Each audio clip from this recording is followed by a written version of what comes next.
Hello there. I am so glad that you are joining us tonight because it's a gorgeous day. I don't even know. We have the worst storms coming in, but they're not here tonight. They're not going to interfere with the show. But it has been beautiful. It has been fun. Little rain here and there, but you know what? It's still glorious. I am so blessed and so excited to be doing this show. Hello, Jeremy York. I have someone that's one of my favorite guests. And when he wrote his first book, he started coming on with me. And this is because he keeps up our 6th show together. I mean, I love that because my guest is John Russell. And I'm going to read part of this blurb because I think it says a lot about him. John Russell stands as a distinctive voice in the realm of paranormal literature, crafting narratives that transcend the ordinary and delve into the mystic aspects of the psychic and paranormal realms. With an illustrious career that merges real-world psychic experiences with rich storytelling, Russell's works are a treasure trove for enthusiasts of the uncanny and the supernatural. And that's out of New York Weekly. The way that I usually tend to describe John is that he is one of the best raconteurs I know. He is the Mark Twain of the paranormal. His stories are brilliant. His history is brilliant. His gifts are brilliant. And if you want a reading, you can reach out to him and he will tell you how to do that. And I've not had one, but I probably will at some point because I trust him. There's not a lot of people I would say that about with my spiritual life. So let's bring on my friend, John Russell. Hi. Kat, bless your heart. That was such a sweet, glowing introduction, and I appreciate it so much. And I appreciate your friendship. And it is our 6th time together to have an interview together. And it's always a wonderful time. We have a great conversation. We run out of time before we run out of topics. Every time. Every time.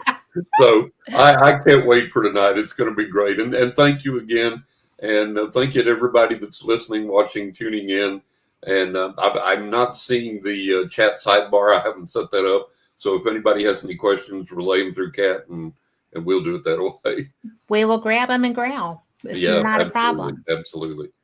And Lori Dorsey is in chat, and she is actually in Ohio, and these storms are coming that way. Oh, so for our Midwestern friends, be careful. Yeah. Just pay attention and know that we love you and appreciate you. And if you have to duck out, we'll understand. Yeah, sending good energy that way. Yes. So, one of the things that that I love, I found you through fate. Yes. And it's really cool because I feel like I would have come across your books regardless. Yeah. But you're a friend of the magazine. The magazine loves you. Oh. And Phyllis loves you. I think that one of the things that she and I both enjoy about you is your honesty and your integrity. I appreciate that. And I'm curious because you started out like small town kid. Yeah. Bicycle route. Yeah. Where you're in papers. Yep. And I'm just going to interject here that one of my friends, Brenda Grantham, was the first female bicycle news person in Alabama. Right. But I think that it's really neat that someone who evolved into where you are now with you're just so full of love for everything. Yeah. Really. If it ain't fun, you don't do it. Yeah. Exactly. But most everything is fun to you. It is. I love life. I love my gifts. I love my abilities. I love my hobbies, my talents, my family, my pets. I just, there's so much to be grateful for.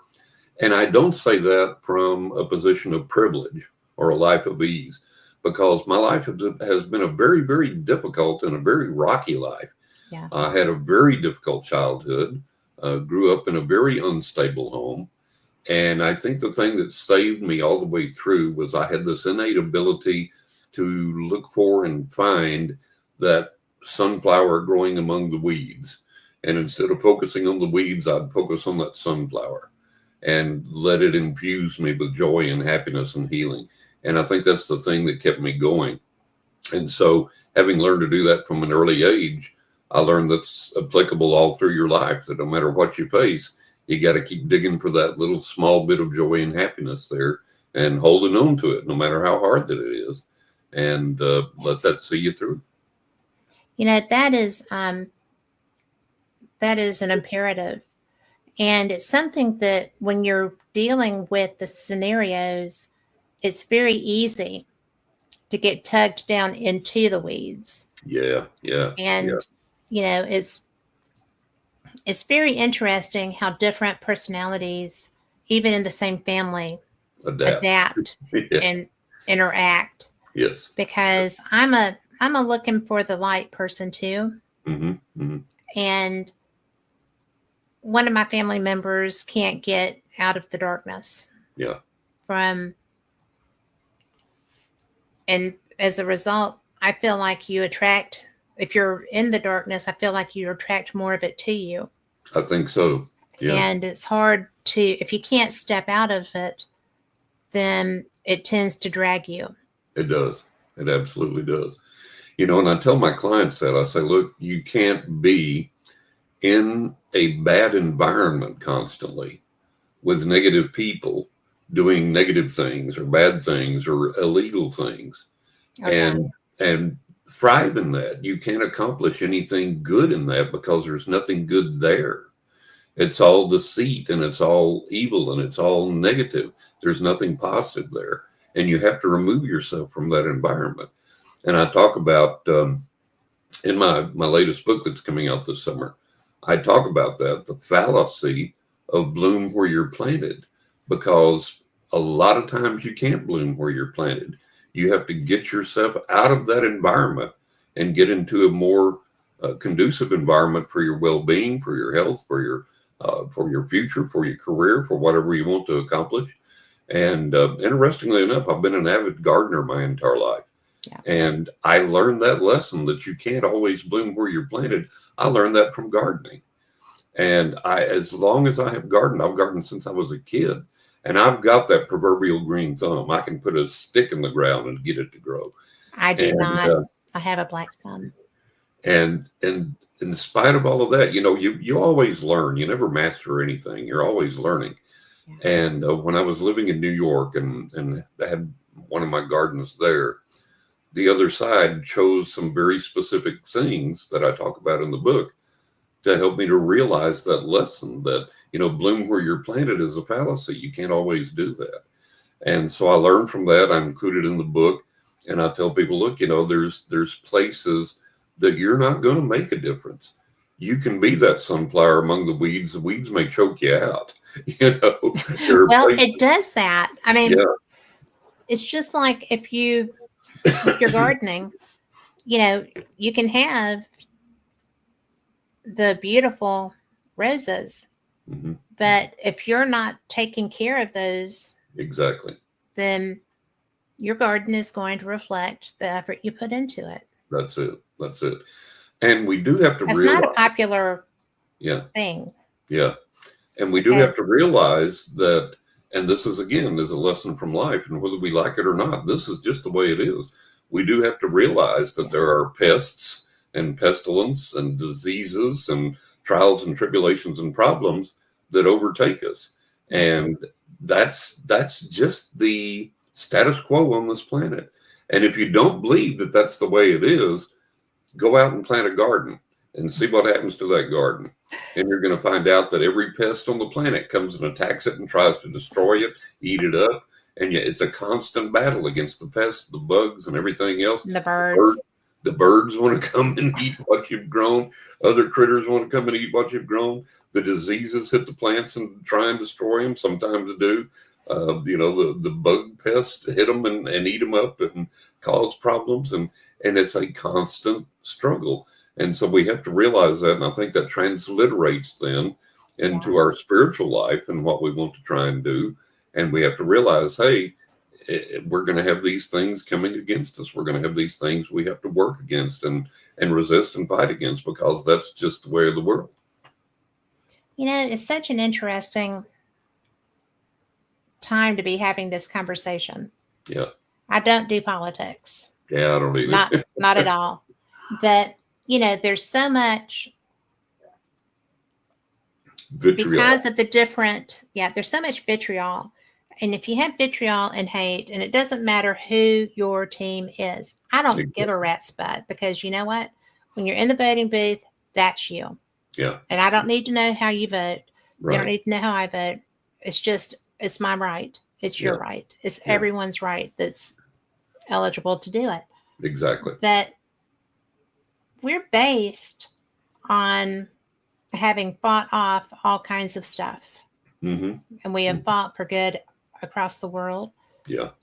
We will still do that, because government's not one person. Right. And it's so important to remember that we're all humans. Yeah, exactly. Exactly. If you liked each other, then you should still like each other. Exactly right. Right.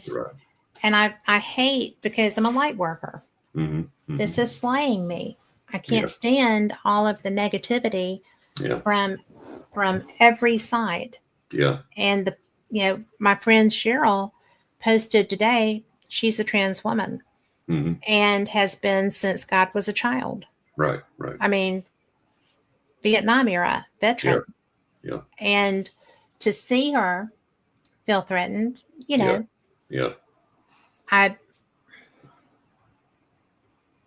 I would never lose a friend over something like that. Exactly.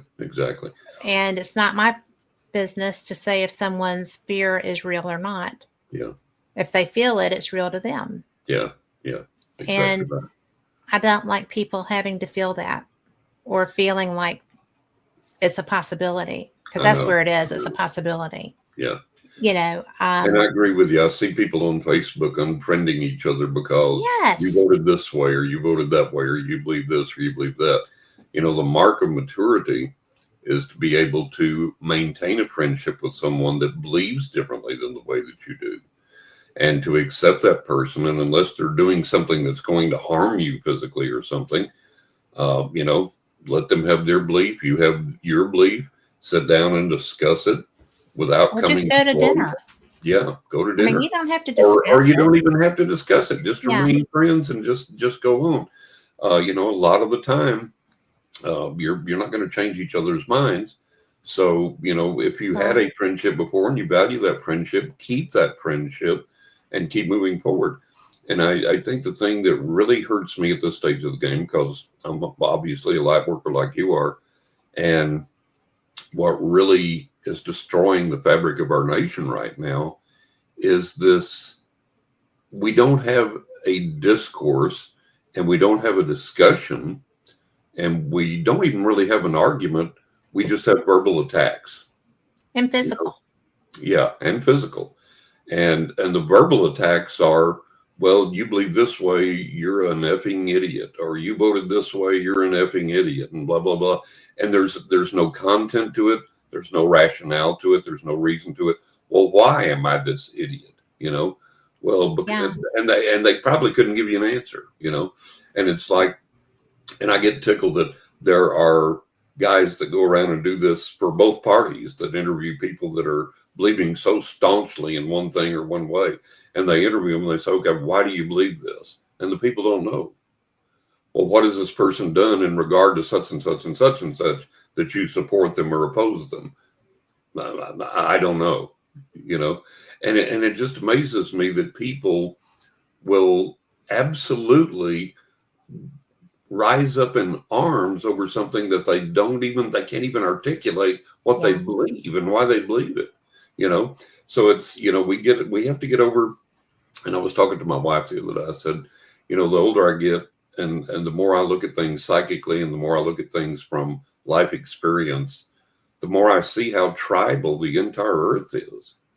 And that's our challenge to overcome. And one of the things that I on Facebook, one of the things that I get that I subscribe to is this thing called Japan Inside. And it's from Japan. It comes from Mhm. Japan. And it talks about life in Japan, the good, the bad, and the ugly. And, you know, we look at Japan as a model of a perfect society sometimes, with how it runs and how it works and its efficiency and this, that, and the other. You know, the trains are always on time. If it's a second late, they apologize. Everything's clean and so on and A so far forth. cry from New York on the Yeah, trains. yeah, yeah. And yet in Japan Inside, they said that there are elderly women in Japan committing crimes, hoping they can go to jail because they can't afford to live and they can't afford food and they don't have enough money. And so rather than be homeless, they're committing crimes, hoping to get arrested so they'll have a place to sleep and they'll have food and so on and so forth. And then That's tragic. it's tragic. And then in the same Japan Inside, they were talking about um, there were people, Americans that have lived there and people from other countries that have lived there for an extensive amount of time. And they were talking about the bigotry and the prejudice that there are against other races in Japan from the Japanese people. And the fact that I think one of the things was the Japanese don't even consider, I believe it was Koreans, they don't even consider them to be human, literally, and vice versa, and all this stuff. And it was talking about the people in Japan. One person said, you know, we lived there, we learned the language, we learned the customs, and we were getting off the elevator, and there were some Japanese nationals there, and they were American, Australian, French, whatever they were, that had lived there and had learned the language and everything. And they said, you know, go ahead. And the Japanese people said, no, go ahead. And they said, oh, thank you very much. And they said as they walked away, they heard the Japanese people making fun of them saying what they said in Japanese in a mocking manner, you know. So all over this world, we have this tribalism. Yeah. And that's the thing that we have to overcome. And that's what kills us locally and nationally and worldwide. Yes. We have to find some way to overcome this tribalism and this mocking of each other and this making fun of each other and this denigrating each other. And it's, you know, it's been around for a long time. We think it's a recent phenomenon, but it's not. We're just more aware of it because of the internet, Well, because yes, because we're globally connected. we're globally connected. And now we're aware of that. We're aware of, oh, it was there too. But you go back through history and you study history. And there Yes. was a woman that wrote a book on this because people were talking about, my God, the horrible mudslinging that Yeah. occurs during presidential campaigns. And this woman wrote a book and went way back to the earliest presidents that we elected, on all the way on up, and said that, look, this is nothing new. You It know, is not. way back in the day, people were calling each other horrible names and making horrible accusations against each other. So, unfortunately, this is a state of the human affairs, and that's one of the things that we wrestle against. But I think that now, with the advent of the internet and with the ability to communicate so rapidly Without thinking. without thinking, without analyzing, without sitting down and asking, is this true or not? I think that exacerbates the problem. And I see this with my friends online, and they will instantly, if it falls within their purview, and by purview, I mean their tribe. Yeah. And if it's something that falls within that purview, they will immediately share it without bothering to see if it's true or not. Yes. And I go online and I choose several sources and I research it. And then I go back and I say, hey, no, this is not real. This is clickbait. This is false. Da Yeah. da da da da. But it seems like that it's an uphill battle, because it seems like people are, more willing to believe the lie than the truth. And Well, who was because it? the lie feeds their narrative. The No lie matter feeds what, the no narrative. matter The what lie feeds side of the the narrative. coin, the lie Yeah, feeds the narrative. exactly And right. Exactly right. I think a lot of it comes back to the, um, everybody gets a trophy. Yeah. There's Yeah. no winners, there's no losers. There's no Exactly. dealing with the emotions that come with having lost a tournament. There's no, Right. having to deal with having been cut from a team or Exactly. whatever. Choose your Yeah. experience. But Yeah. I know that I see a lot of the same behavior here that I have seen in mothers of other children Yeah. in sports environments Oh yeah. and stuff Oh yeah. like that. Yeah. And it's really interesting, including when I was a kid, Mm-hmm. those parents too. It seems to have begun with the um, late 70s Yeah. into the 80s. I graduated high school in 80. Mm-hmm. And it was becoming prevalent there Yeah. in my Yeah. part of the world. Right. And I feel like with my abilities, I feel like it's going to get much worse before it gets much better. Yeah. And that concerns me. Yeah. I have Absolutely. grandchildren. I mean, Absolutely. I want a Yeah. good world. Exactly. Exactly. And And until people, the sad thing is, excuse me, the sad thing is that it spills over into the spiritual community and the it paranormal community, does. because people make these snap judgments and these invalid judgments, and Yeah. it becomes a very tribal thing. And, people wind up supporting the cult of personality instead Yeah. of looking for the truth, you know? That's a good choice of words. Yeah. And it's like I had one interview I was just on. I'm always telling people just don't comprehend this. And I tell people, look, if you want to have a seance, you don't have to go into a locked, darkened room Yeah. where the medium tells you you cannot stand up, you cannot get out of your chair, you cannot turn on the lights, you cannot turn on your flashlight, you cannot go to the bathroom, you cannot open the door until I say the all clear. And I tell people the reason that they do that is because they have you trapped in an environment in the dark, where then they can get up with their infrared goggles and they can run around with an atomizer. One case I investigated, they did this. Get out Run of around with town. an atomizer, spraying you, and the water falls down on you, mist down on you. You go, oh, I just had a spiritual contact. I just had a spiritual touch. And You then are another, kidding me. no, I'm not kidding you. And another thing they Oh did, my. these little small toy pianos, like you get at, a Yes. outlet store or whatever, some variety store, and they're little toy battery powered pianos. And they had one of those in the same seance. And what they would do is go for yes and for no. So it was laying on a table in the middle of the circle before they turned the lights out. And they said, now, when you ask the spirit a question, it'll go, up for yes and down for no. And of course, what they did is they went with their motion sensor, their night vision goggles, picked the little piano up, and then they did the thing when people would ask questions. Oh, Oh, yeah. my word. Yeah. So there's all these, um, you know, fake things that people do in seances. And the reason they tell you, oh, you can't get up, you can't turn on the light, you can't open the door, you can't use your cell phone, because I'm exuding ectoplasm and the light's dangerous to me and it'll cause the ectoplasm to go rushing back into me and I could die. So that's the justification they give you, right? No.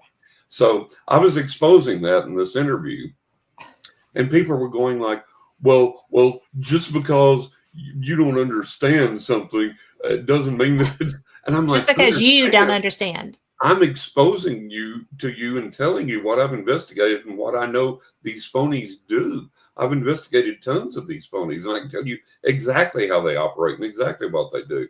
And these people are just almost like justifying it, like, Well, just because you don't do it that way, or because you don't understand it, it's like you're missing that. You haven't heard a word I said, have you? Well, You know, because it's not feeding their narrative. They are it's not blocking feeding their it. narrative. It's not feeding their narrative. And so we And have so much of that in the spiritual realm, the paranormal realm, to get over. And like I've told people, I said, you go to a lot of these fake psychics, and what they do is stage magic. It's sleight of hand magic. And I know this because I'm a member of the International Brotherhood of Magicians. I love card magic, have since I was a kid. And that's I've because it's studied magic fun. since I was a kid. So I know what these frauds are doing, and I know how they're doing it. But if you don't know how they're doing it, to you, it looks like a legitimate miracle. And so that's the difficulty in trying to get through to people and say, no, no, no, this is not real. This is fake. Here's how they're doing it.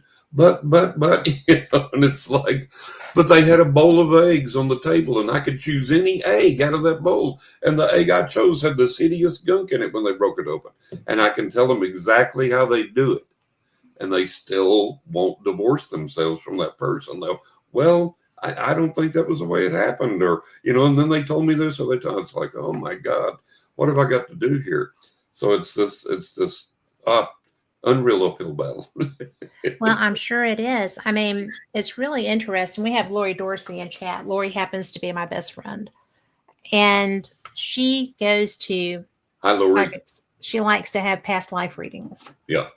And it's very interesting that, hey, Tom McNicholas, that we have been together in almost every past life. Mm-hmm.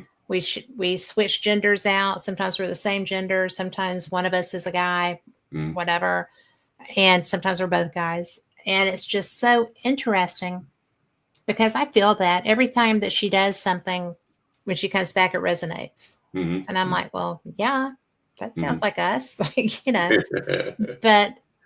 I worry sometimes because I know a lot of psychics. Yeah. And I have my own set of abilities that are not nearly as honed as they could be. When I hit menopause, I kind of started letting go a little bit. And I'm okay with that. Yeah. I don't need to know everything at this point. Right. But it's really an interesting moment when I worry about, well, what if we go to somebody, or she goes to somebody that, she doesn't know. Or any of my friends. I'm just picking on Lori because she's right there. But, and because we talk about these things. But, we like Lori. Yeah. But she's, she knows the people that she talks to about these things. Mm-hmm. And I think about people that just randomly, this state psychics that's on the internet, and, you call and get all whatever.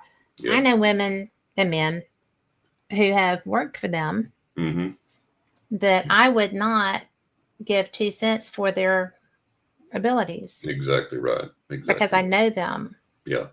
Yeah. And there's a lot of people out there working very hard to make people like you not be trusted so much. Exactly right. Until they talk to you. Exactly right. I mean, you are the real deal. Yeah. I know a lot of people who are. Yeah. I am for my life. I don't try to share it for somebody else's, but it saved my life more times than not. Oh yeah. Oh yeah. And it's really wild to see how many people feel like they need to be going out and be known to be psychic, to be whatever, that don't have the skills. Exactly right. That's one of the things that I've wrestled with for years and years, trying to get people to understand. You can read a book on how to read the tarot cards and do a couple of readings for your friends and family, and then you hang out your shingle and say you're a psychic and a tarot reader and you're ready to do it professionally. And when I started reading, I've read professionally now for over 50 years. When I discovered my psychic gift, I was like 6 years old. And by the time I was around 10 or 12, I had sufficient reading ability and comprehension that I was reading things like William James, The Variety of Religious Experience at the age of friggin' 10 or 12, right? Yeah. And so I studied everything on the planet that I could. I exposed myself to every experience that I could. I started reading for friends and family without charge when I was around 15, 16.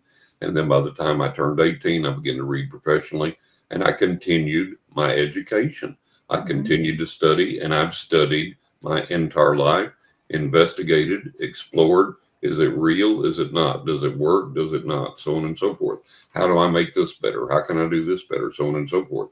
So this has been for me. Now, I just turned 71 this month, and this has been for me that long of a lifetime of exploration. And I'm not even close to getting where I need to be. I'm not even close to being a master. I've got so much more that I can learn and so much more that I can do. So to see these people that dabble in it and then proclaim themselves professional, it just angers me no end. And I see people that will say, you know, their argument is based on what they've heard somebody say. Maybe somebody that's supposedly famous in the paranormal community said this or quoted this or wrote this down, and that's their sole knowledge of anything. And they quote that and they throw it around like the mantle of truth.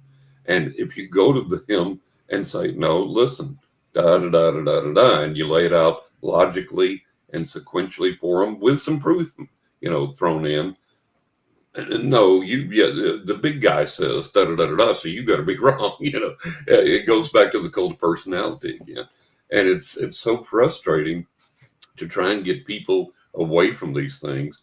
And over the years, I have had to rescue people and rescue some of my own clients from phony psychics that they went to for whatever reason that conned them out of tens of thousands of dollars, sometimes $50,000, Oh my $100,000. word. $150,000, $250,000.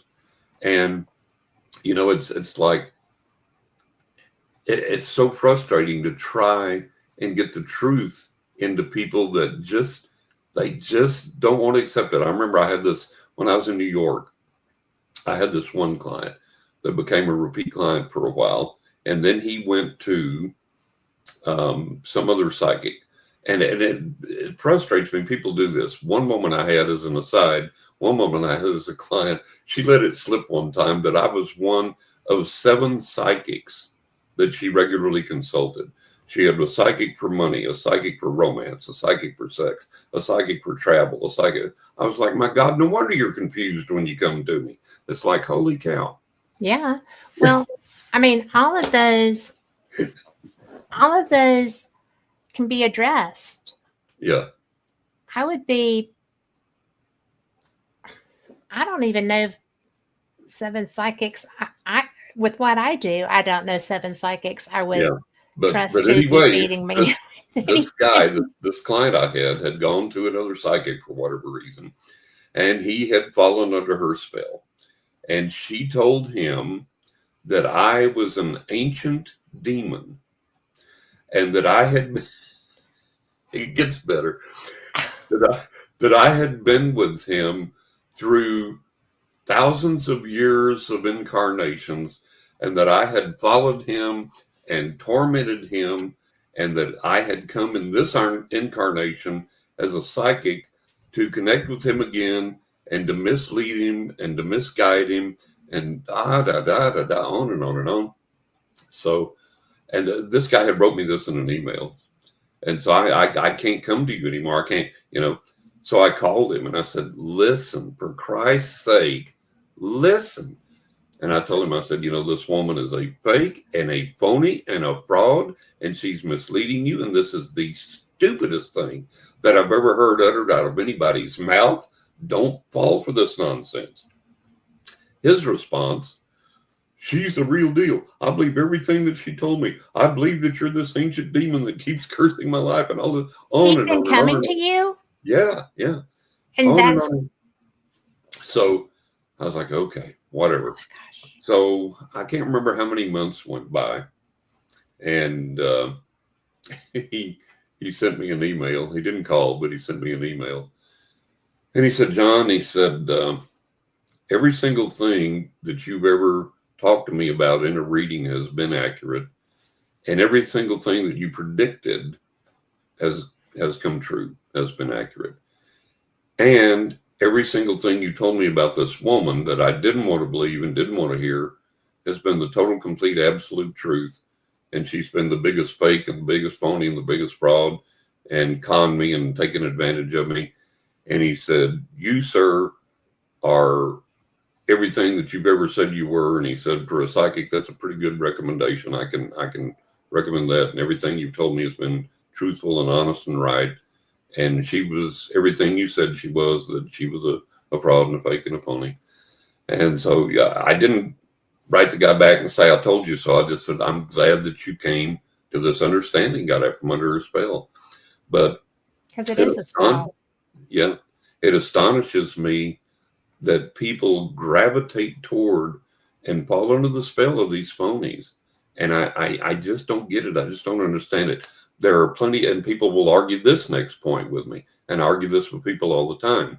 It's like Stanton Friedman once said, there's an embarrassment of riches of physical evidence of UFO visitation on this planet. And I can transliterate that and say there's an embarrassment of proof that the paranormal exists and that psychic powers exist. We have the Rhine Institute. We have Stanford Research Institute. We have Project Stargate. We have the stuff our own government has admitted, and on and on and on and on. And in spite of that, you can go to people and say, look, there is proof that this is real. There is proof that there is something valid here that you can connect with and use in a positive way. But no, they're going to run off down the street to the guy who wears a dress, has a snake wrapped around his neck, and sets his hair on fire for the reading. And he's going to tell them the most outrageous thing on the planet. And that's what they're going to believe. And that's what they're going to want. And that's what they're going to run with. And they'll bitch about paying me $125 for a reading. They'll give him $1,000 and not bat an eye, you know? And it's like, I just don't get it. I don't either. I'm going to share Tom McNicholas, who is a good friend of the show, said on TV and conferences, it's not what you know rather than who you know. Yeah. Rather than who you know. I only had 2 readings at events that I can say were close and specific to me. Yeah. And he goes to a lot of events. Yeah. And he's it's the cult of personality. It is the cult of personality. It's very, very frustrating. And over the years, and I think I may have given you this example before, I can't remember for sure, but I had one set of clients, and I usually do not read for 2 people at the same time because my readings tend to be very intimate, very explicit, and there may be things that even a husband doesn't want his wife knowing about him or whatever, and so on and so forth. Excuse me, but pardon me. Allergy season is knocking me out. It is, yes. Oh my God. Too. But these 2 ladies came to me. They were friends. And the greatest compliment ever paid to me was they said, we've got a situation. We have to know the truth. We have to get accurate guidance. It has to be right. Can't mislead us. Who are we going to call? John. So that was the greatest, that is a huge compliment. Yeah, that's the greatest compliment I could ever get. So they were regular clients for a long, long time. And one day they called and said, we have a friend who's going through some problems with her marriage, and we're recommending you to her, and she's going to call and get a reading from you. And I said, okay. So the lady called, and I told her, I said, your marriage is done. I said, it's over. He's moved on, and you need to prepare to move on. There's no fixing it. There's no saving it. It's over. It's done. Da da da da da. So I told her several other things in the reading, and she kept circling back to that and said, "Are you really feel sure? Do you really feel confident that my marriage is over?" And I said, "Yeah, take it to the bank, 100%. And she didn't seem angry, and she didn't seem overly upset or anything. We ended the call, ended the reading on a good note, I thought. And several weeks later, the friends called me, and they said, "John, we got to talk to you about so-and-so's reading." I said, I can't do that. That's confidential. I can't tell you what I discussed with her in the reading. They said, no, we're not asking you for information. we're going to give you information. And that's like, Oh what in the dear. world is going on? What are you talking about? Oh dear. So she said, well, in your reading, she told us the contents of the reading. She said, in your reading, you told her that the marriage was over. It was done with. There was no reconciliation, no hope of fixing it. Move on, da da da da da. And she said she was livid. I said, are you kidding me? I said, we got off the phone in good terms as far as I knew. She didn't have a hostile tone of voice. She was very pleasant, very nice. She said, oh, John, she got off. She was livid. And she said, John, we're not exaggerating for effect. We literally kept count. And I know it was at least 10. It may have been more. I think it was more, but I can be safe if I go with 10. She said, Okay. John, she called at least 10 other psychics. Are you ready for that? At least 10 other psychics. And every single one of them told her, oh, no, this guy is wrong. He's a fraud. He's a phony. He's not saying correctly. Your marriage is salvageable. You and your husband are going to get back together. You've got a long, happy life together. And she said, John, he filed for divorce this week. Oh my word. So it's like, it's so frustrating when you've got something that you know is right and you know you're up against these people that for whatever reason get these weird holds on people. And I guess part of it is maybe they tell them what they want to hear. That's a lot of it. Because Yeah. nobody wants to concede. Yeah. Okay. Everybody has a different ox. Exactly. Right? And if it's not your ox that's being gored, you can just wander off. But if it's your ox that's being gored, you're going to do stuff. Exactly. And, it's, I've had people that over the years, there's a lady on Amazon that left me a horrible, scathing review of my books and me as a person and as a psychic in my reading because I wouldn't tell her what she wanted to hear. And I kept telling her in the reading, she said, oh, I've got this handled. And I said, no, you don't. Listen to me and pay attention to me because you need to do this, this, this, and this. And it flew up her nose and she hated it so bad. She went to Amazon, give me every bad review that she could. I had one lady one time and she called me up and she was just dead set that she was going to go in this direction in her life and make it work. And it was going to make her rich and famous and everything else. And Spirit told me absolutely clearly beyond any shadow of a doubt, this is not your path. This is not going to work. This is a path to failure. It's not going to succeed. You need to go in this direction instead. And she got so mad at me. And she was like, that's not what I want to hear. Let's get some real psychic power going here. Tell me what I want to hear. Tell me what I need to know. And I'm like, ma'am, I can't. The real psychic power is telling you the truth. Yeah. Oh my goodness. Yeah. And that's got to be so difficult from your side. It is extremely difficult. And then you deal with the vagaries of things and readings. Like I had one girl call me up one time, and I said, "I'm getting a picture of your father. I'm pretty sure it's your father, but he's not deceased. He's still alive." And I described him. She said, "Yeah, that's my father to a T." And I said, "Well, you're having financial difficulty. You're knocking heads with your dad over money." And I said, "I think specifically about a trust fund. Do you have a trust fund?" "No." I said, "Okay." I said, you arguing with your dad about money?" "No." "Okay."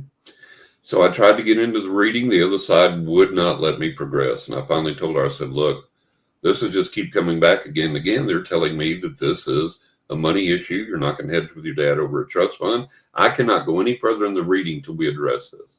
So she takes this big, deep breath and she sighs and she goes, "All right, yes, that is my father. And we are knocking heads over my trust fund. But that's not what I want to talk about." That's like, hello. It's like, oh my God. And then I had one client one time, her mother brought her to me. Her mother had been a client of mine, got a reading. She said, told her daughter, she said, "Oh God, you got to go to John." And like I say, I usually don't let two people come in at the same time, but she asked if she could sit in on the daughter's reading. And for some bizarre reason, I said, "Yeah, that'd be fine." Okay. And it was a good thing I did. So we're sitting there during the reading and her daughter was involved with this guy. And I said, "Listen, the key to understanding this guy You have to understand, this is not a suit and tie guy. He's not an office guy. He'll never be behind a desk. He has to be outdoors. He has to be active. He has to be out in the open. And she goes, no, no, no, no, no. That's not right. And I said, what do you mean?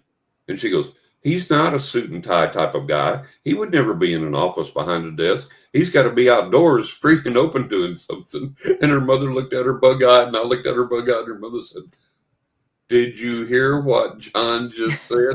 And she went, what? And she said, that's exactly what John just said. And she goes, oh, you did? It's like, so What?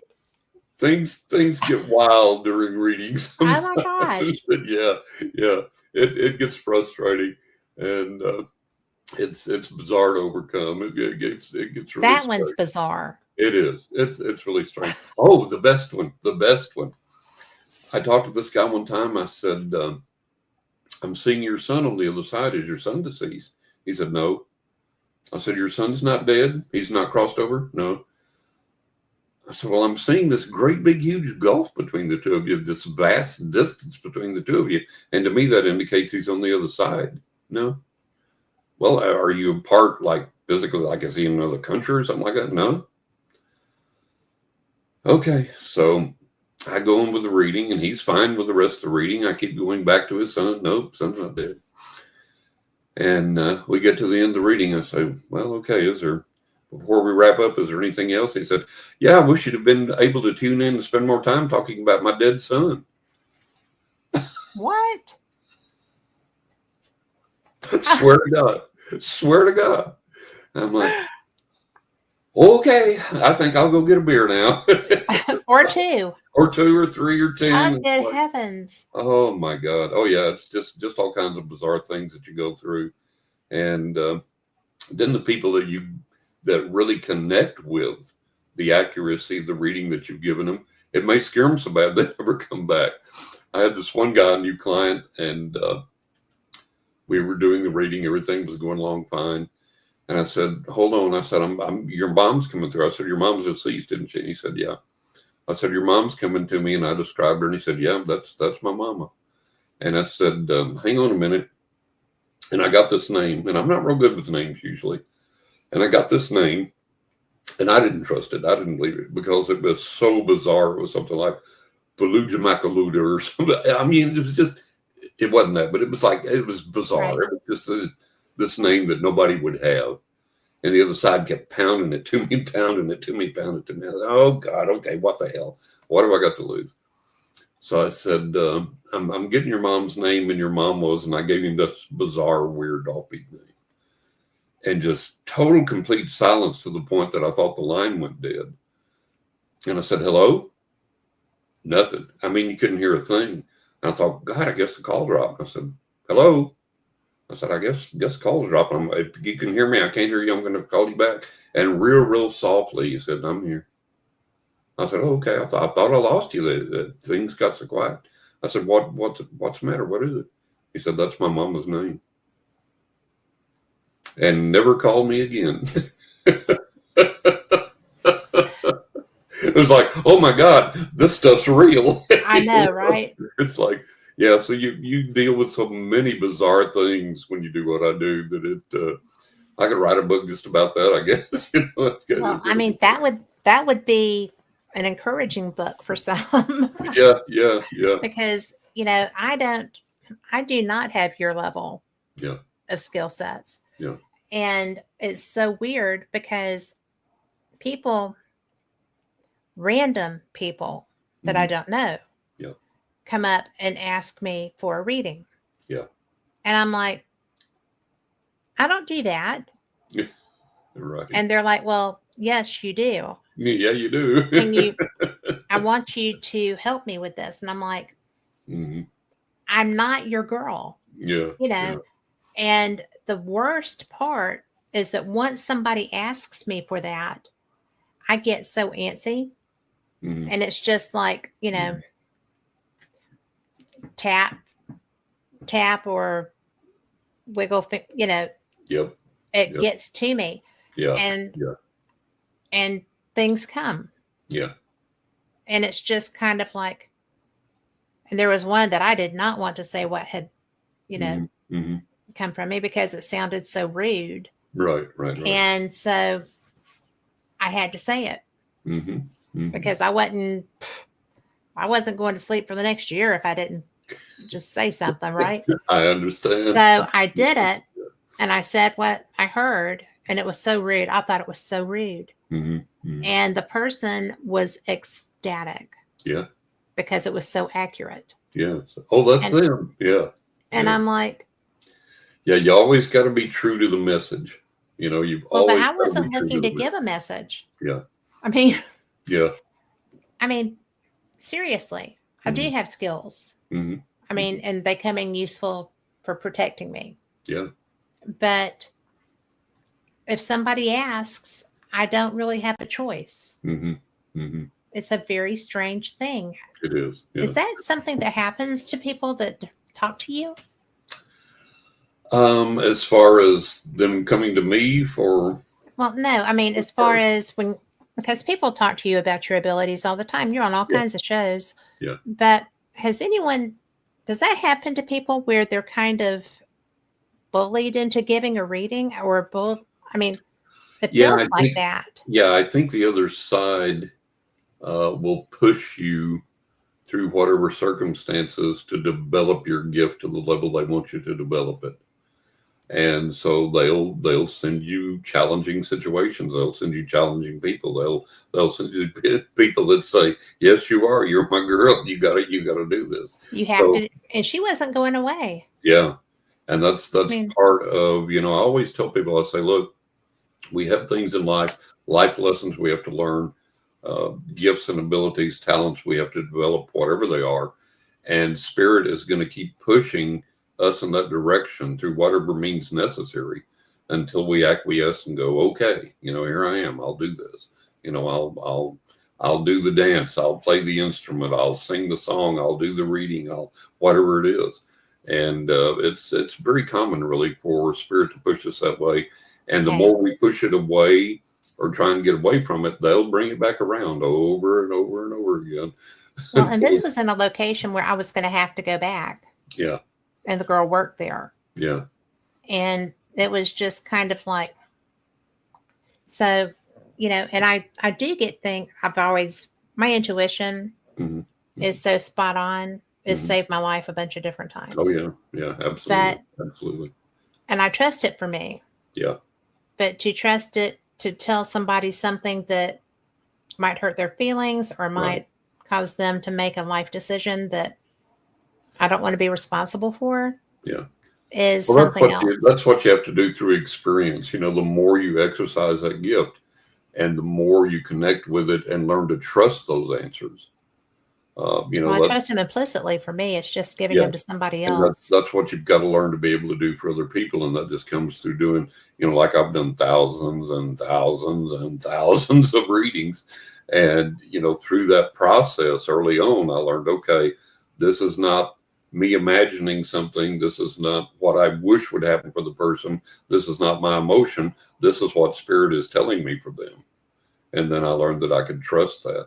And then when people would validate everything I was seeing in the reading, that just helped me build on that and build upon that foundation. And then when my predictions for their futures happened, as I said that they would, and jillions of clients have told me that over the years, then I learned, okay, I can trust that. I can do that. And if it's something that I have a feeling that I'm not connecting 100% with something about, I'll tell them that. I'll say, hey, I feel like 70, 80% chance here of this. But if it's something I know I can take to the bank and they can take to the bank, I'll tell them that way. Say, look, this is coming. This is going to happen. And I had, it was a real funny incident like that. One of the readings I did, the lady that processed the credit cards for me, her company that she worked for, she called me and she said, I've never had a reading and I'd like to get a reading. I said, oh man, I'm honored. Great. So I gave her this reading, and through the reading, everything I was telling her was blowing her hair back. So we got down to the end of the reading and I said, 3 things are going to happen here that you really need to take note of. I said, 1, you're going to move to Nevada, I think Las Vegas. And I believe that's what I told her. I know Nevada, but I think I told her Las Vegas. It's been a long time ago. And I said, the second thing is you're going to start your own credit card processing company. And the third thing is you're going to make more money than you've ever made in your life. And she started guffawing. She started laughing. I said, what? She said, John, everything you've told me up till now has blown my hair back. It's really impressed me. But she said, you are so off the rails here. You've gone so far out in left field with this. She said, I hate Nevada. I would never move there.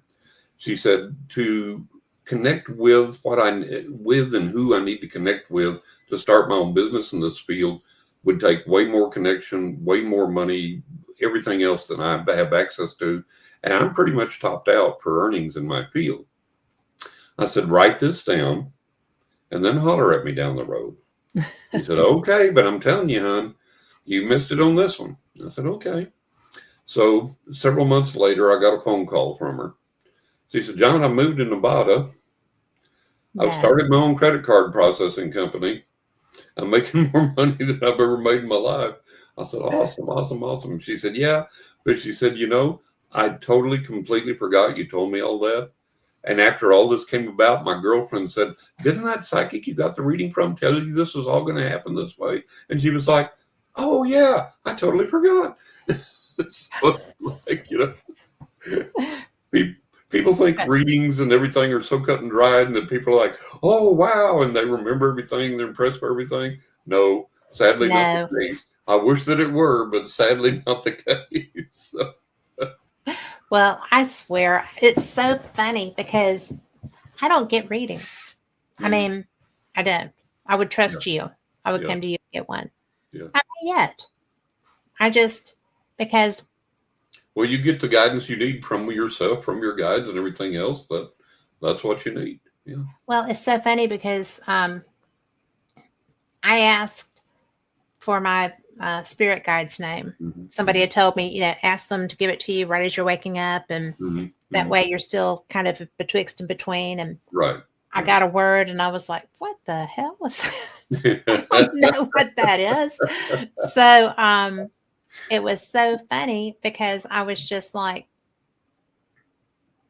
that's not even a word. Mm-hmm. And so I Googled it. I typed in every different way I could think to spell it. Mm-hmm. Nothing. Yeah. And so 3 different times I did this, right? Can you please give it to me right as I'm waking up where I can still hear you, but I'll retain it. 3 different times, the same word that wasn't a word. Mm-hmm. And I'm like, this is so weird. Mm-hmm. I can't find this word. I don't know the meaning of this word. It doesn't sound like a name. Right. And so I was I just let it go. Mm-hmm. I'm like, I'm just not hearing it right. So I guess it was 8 years later. My dad's best friend is from Brussels. Well, they're both passed now, but John was from Brussels, and my dad loved to go, and they would vacation in France and go see his family and whatever. Right. And there's a park in Brussels, and that's the name of that park. Oh, wow. It's the only place I've ever heard that word. I love it. And so I'm like, okay, so that is a thing. Yeah. Right? Absolutely. And I've never said it. I'm going to put it out right now. I'm so sorry I doubted you. Yeah. I just didn't know. Yeah. And, so I mean, seriously, I thought, well, that's very similar to a native tribe's name. Mm-hmm. And nope, that's not it. And then I'm like, well, okay. But we are at the top of the hour, but I want to let people know that we're giving away a copy of Fate magazine. And it's an older one. They're gorgeous. Yeah, if you've seen Fate magazine, our covers are stellar. I mean, they are fantastic. And I have some because I've taken, I've only done one so far, but I'm going to periodically be doing readings from the magazine for my shows because they're such great stories. Mm-hmm. Well, they're not even stories. They're real. Mm-hmm. But so if you want to win one tonight, if you're in X, there's not a chat. I'm sorry, you can't get to the chat from there. You can go to the LinkedIn. You can go to Facebook on the Bill of Rights Network, where we are live. You can go to LinkedIn. I think Carl can. LinkedIn has the chat, and all of these are posted. You can go to YouTube. You can go to YouTube, Fate Mag Radio channel. You can go to the Kat Hobson channel. You can go to the WBHM-DB channel. So that's my network that I own. So you can do all of those things and get into chat. And the hashtag is hashtag MAG, MAG, hashtag MAG. And that will enter you for a drawing at the end of the show. The computer does it, so it's not the least bit rigged. I was worried about that because I didn't know how it worked, and Carl has educated me. He's so brilliant. So that's going to work perfectly. And maybe you will be getting one of those because they're really pretty. We have some with dolphins. We have, I think I have an original edition, the first one. So just give a holler, put it in there, hashtag MAG, and you're entered. So I wanted to talk to you about, I mean, because you are on everybody. Yeah, you're doing shows left and right. Done a lot of interviews. I've done over 200 in the past 4 years. I know, right? Yeah. And, I know that you've been on with George. You're on Coast to Coast, and I just love him. That is one of the best interviewers ever. And I've his been on with George, 13 times now. At least, But is it 13? Yeah. Because I try to catch those, but sometimes I have to catch them in the in the archives, yeah. But that says a lot because his producer Tommy is really pretty keen on you. Yeah, bless his heart. I appreciate it. Yeah, Tom. Yeah, he's a great guy. Bless his heart. He is one of the nicest men. But you're everywhere. Yeah. And if people wanted to reach out to you, do you have time to do the readings that are coming to you? Well, it's about anywhere from a 3 to 6 month wait. Okay. So that's the standard, about a 3 to 6 month wait.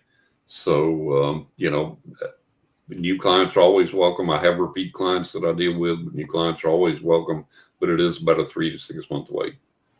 I was just curious because I know how busy you are because you're really getting a lot of coverage and you're really good. Yeah. So thank you. Bless your heart. I appreciate it. It. Yeah. Do a lot of interviews, do the readings, and writing the books, and still writing the books, even though I've got this new one coming out. There's more to come in the years to come. So really enjoy those. That's a way to leave a legacy and to help people, teach people, reach people. And, I get some really great feedback about the books. And one of the most amazing things I got the other day, and this is why I write these books. This lady sent me an email and said, my mom bought your first book, Writing with Ghost Angels and the Spirits of the Dead, bought it as a gift for me 5 years ago. And I just wasn't into this space. I just wasn't believing in this. I didn't want to read it. I didn't believe in it, didn't want to deal with it. So I just packed it away.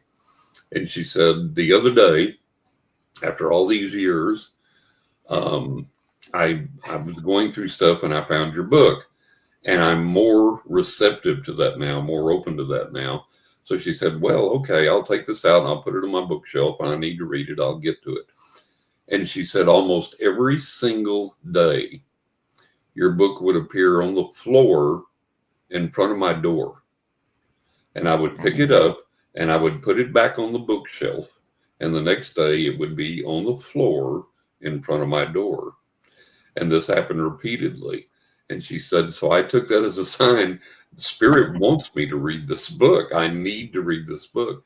And she said, I started reading the book and I actually began to have some of the exact same experiences that you did in the book. And that let me know that this is all something that is very real. It's an important part of my life now. And thank you for writing this book.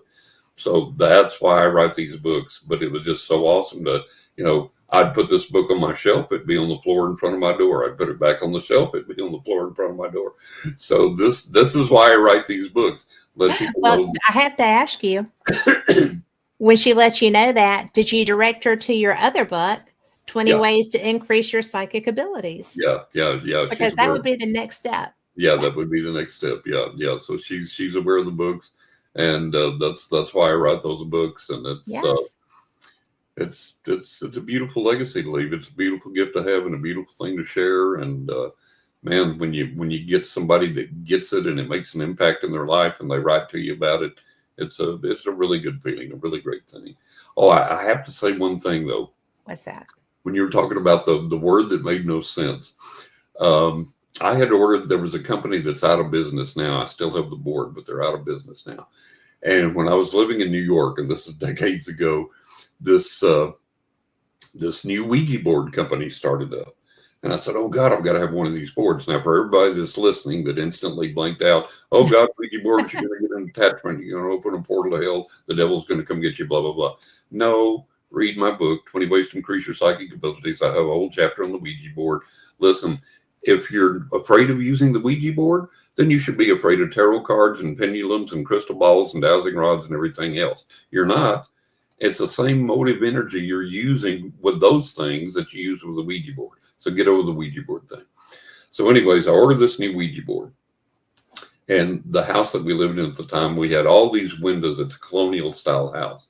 So we had all these windows on the first and the second floor that faced the street. So you could see all the way across the street, up and down the street, everything else. So I was futzing around, and I was between clients and had a little time, and I heard the doorbell ring. So I went downstairs and looked out the door. Nobody was there. No delivery vehicles. The street was virtually bare. There was no foot traffic. This was kind of early in the day, maybe a little bit before midday, so not a lot of activity. It was a small town.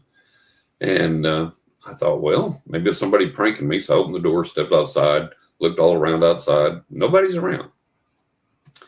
I said, okay, whatever. But the doorbell definitely rang, and I'm used to all this spirit activity anyways. I've had these thousands of physical paranormal manifestations and a lot there.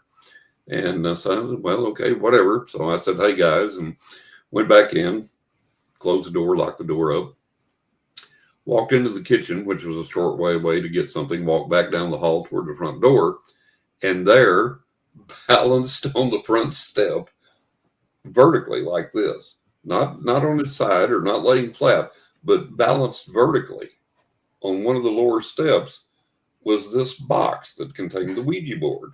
And, you know, the boxes like this and like, you know, yay high and yay wide and all this, and it's sitting there perfectly balanced on its short end on the step. Wind hadn't blown it over, hadn't seen anybody come. This was seconds after the doorbell rang and nobody was there. Mm-hmm. And I was like, what in God's name is this? And I went out and got the box, and it was the Ouija board. I was like, holy cow, that's an arrival. That's an appearance. Yes. Excuse me. So I take it upstairs and unbox it, and welcome it to my home, and start to use it. So start getting gibberish right away. And people who use Ouija boards know that sometimes that's not uncommon. And I said, okay, you got to settle down here. You got to communicate with me in a way I can understand. And it very forcefully starts going to these exact same letters that are just friggin' gibberish. I was like, okay, this ain't cutting it. We gotta, no, you gotta give me something I can work with here. Give me something I can understand.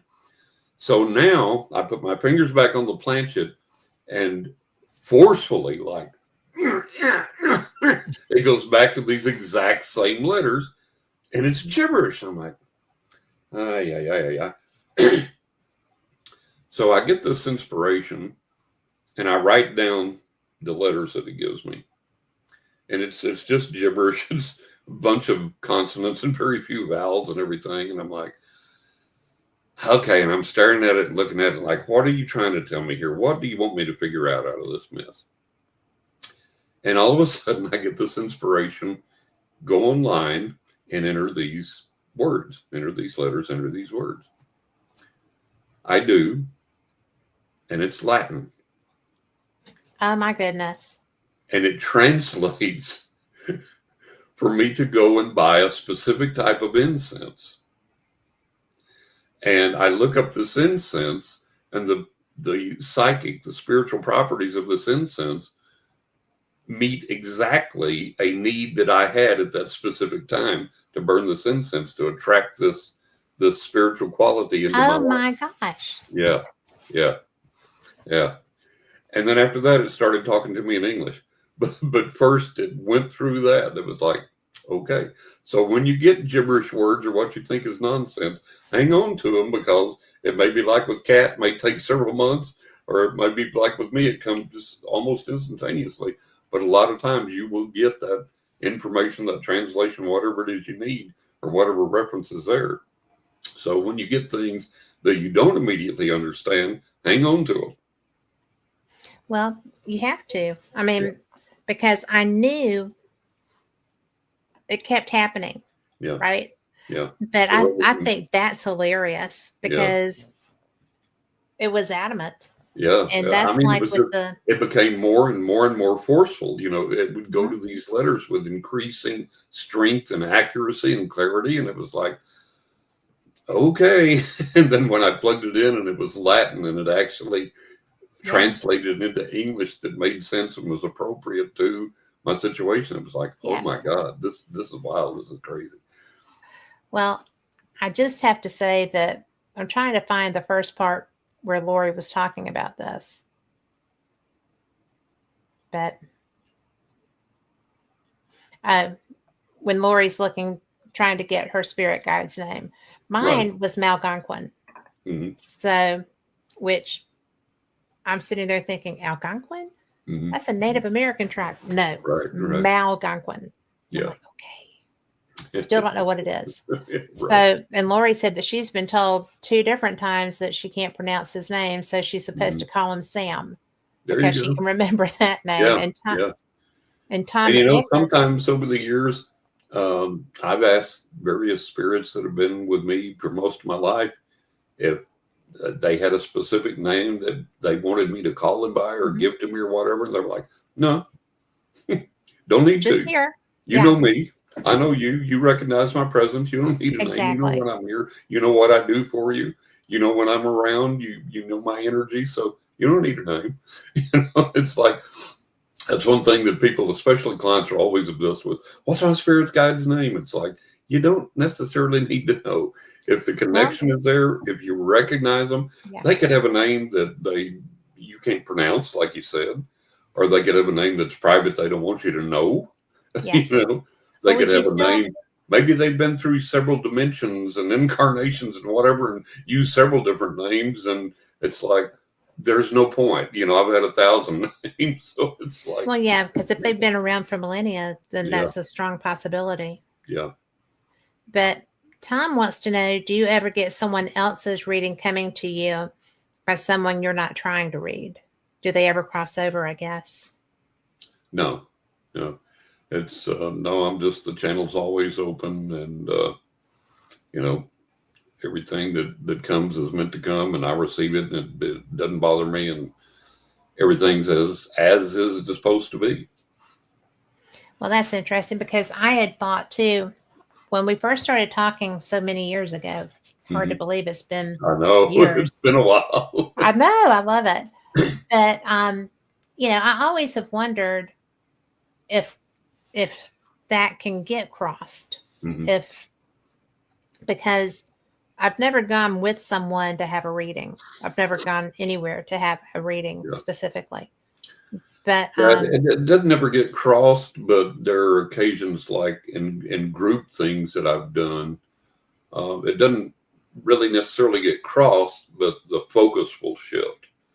It's like, okay, I'm talking to you about this now. Oh, wait, all of a sudden over here, so and so and so and so, you know, and it does like that, but it never gets crossed over. It never gets mixed up. It always stays distinct and separate. I know that what I'm saying for you is for you, and what I'm saying over here is for you. So it doesn't ever get mixed up. It doesn't ever cross over in that way. Do you do, I feel crazy asking you of all people this question, but I mean, we don't start out being brilliant at Right. everything we do. Exactly. Do you do like reader development kind of things? Is there such a thing? As far as Like honing improving. and developing further? Oh Or yeah. are you Good pretty Lord. much at apex? No, I'm not even close. It's I constantly study, I constantly practice, I constantly connect with the other side. I constantly strive to make that connection cleaner, purer, better, and it's something you never accomplish. It's always a learning process. Because I know how long you've done it. Yeah, So, over 50 years, and it just blows my mind. I've read for clients in over 40 countries. holy cow. How crazy is that? I look How at that, cool I'm is like, that? my God, it's like, India, England, Pakistan, uh, Israel. I mean, just everywhere. I have read for people in over 40 countries, and uh, it's like, I've read for people in Russia and Estonia. I've read for people in Mexico. It just boggles my mind to It's very think of that, cool. it's amazing. It's such a gift, but it's like, oh my God, over 40 countries. And yes, I've kept track of them because as I started to get more and more and more foreign clients, I would like write them down. And of course, I had records of them in the payments and everything. And it was like, oh my God, I've got this huge international clientele here, you know, and a lot of repeat clients from like the UK and things like Mhm. that. And it was just like, my God, what a gracious gift to me to have this worldwide reach. I And have friends who have reached out to you yeah, and let me know that. yeah, And I think that's pretty cool. it is. It is. And And they're UK based. yeah, So they're the yeah, only ones that ever reach out to me to tell me things like that. I'll get, oh, that was a great show the other night or whatever from right, right, everybody. But right. then, you know, something specific like that, just Yeah, my UK friends. yeah, yeah. So, I've and one done in France. 13 UK podcasts so far, 13 different UK podcasts. So that's been a lot of fun. I had the privilege of doing 3 interviews with Howard Hughes before he died, before he crossed over. Yes. I think And that's one of my favorite things about you. in 2 of the interviews that I did with Howard, he experienced paranormal phenomena in his flat while we were on the air. And it was virtually the same phenomena each time. And he said, "I'm not a woo-woo type of guy. I'm a black and white, practical guy." But he said, "This is something physical occurring to me right now while we're talking. It's not due to a draft. It's not due to this. It's not due to that." And we discussed it at length on the air live both times, and it was really amazing. And I picked up on who was visiting him, and it was a really amazing thing. Has George ever had that experience when y'all were talking? Yeah. There was we were I can't remember. I think it was no, we were still on the air, I think. And right before we went to break, and I got this thing, and I said, "Who is this?"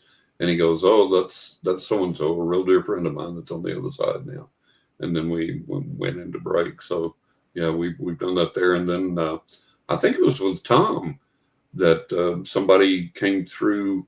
We were talking on the break before I went back on the air, and somebody came through for him, and I told him about him, and he validated it and confirmed who it was and all this, and so yeah, that's pretty cool. Yeah, It's just so neat when that happens. it is. I It's just mean, amazing, it and is.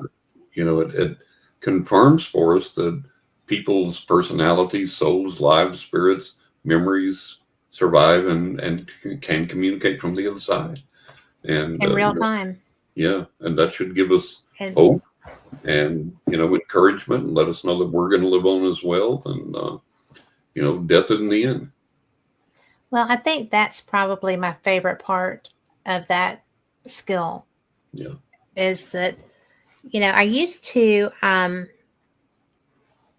back in the day, I was afraid that it would mean that people were trapped or yeah, that whatever. Yeah. And it's really not, because it is a free will It absolutely thing. is. And I Yeah, have, I try and explain to people, it's like people aren't earthbound. They choose where they're going to be and how long they're going to stay there and who they're going to stay around. And what we don't understand, we may encounter a spirit of a deceased loved one and think, oh my God, they're trapped here. Well, we don't understand. We've seen them for 15 seconds, 30 seconds. Now they're off on the other side doing something else, and we think, oh my God, they're trapped here with us. No, they're over there way yonder. They may be in another dimension and then coming back, So we have to overcome this earthbound misconception, because absolutely. that's really pretty much a fallacy. And one of the funniest things, I talked to some people. I was on an interview, and they were talking about, the Queen Mary, the ship, right? Yeah. The haunted Queen Mary. And they said there's this little girl that appears, I think, by the pool area there or something on the ship. And she's like, and all the psychic investigators that go there, all the paranormal investigators that go there, tell her, you're free now. You can go to the light. You don't have to be trapped here anymore. Oh, good. And the little girl goes. The next group of paranormal investigators come. Guess who's There by she the pool? is. The little girl. Over and over and over. You know, And whatever spirit that is on the other side going, I got you again. gotcha. Yeah. Especially if it's a child spirit, because they're going to think that's so much fun. And, we have to understand that, beings, spirits, entities on the other side, they have senses of humor just like we do. They play pranks just like we do. Well, they're the same as they were when they were alive. And the deceased loved ones are the same as they were when they're alive. They don't cross over to the other side and go, oh, now I'm all wise and all knowing. There's a I'm the Dalai Lama. Yeah, there's only a few of those. There's a continued growth process. They're exactly right. So, yeah, exactly.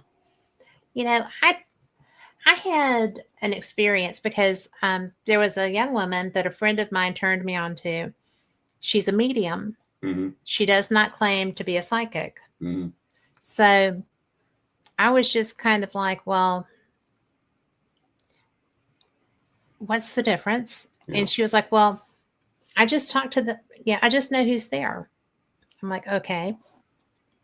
The most realistic cold read. It wasn't even a read, but she was like, you have a lot of dogs around you, which, if you know me, you know that, right? Mm-hmm. Mm-hmm. And she was, but I just lost Kylie, my lab, fairly recently. So I'm thinking, oh, well, it's Kylie. She says she's Willow, who had been gone for a few years and was the first dog I ever had who actually needed me. Right. Desperately. Right. She had had a horrible life before we met. But I'm like, oh, I know Willow. And I never say anything except I know them or I don't know them. I don't feed. And so she was like, and you have a lot of people with you. I'm like, well, that could be, I have a lot of people. But she was like, Gordon's here. And I was like, I know Gordon. Mm-hmm. And she said, and Joshua's here. And I'm like, I know Joshua. Mm-hmm. And then she's like, Scott's here.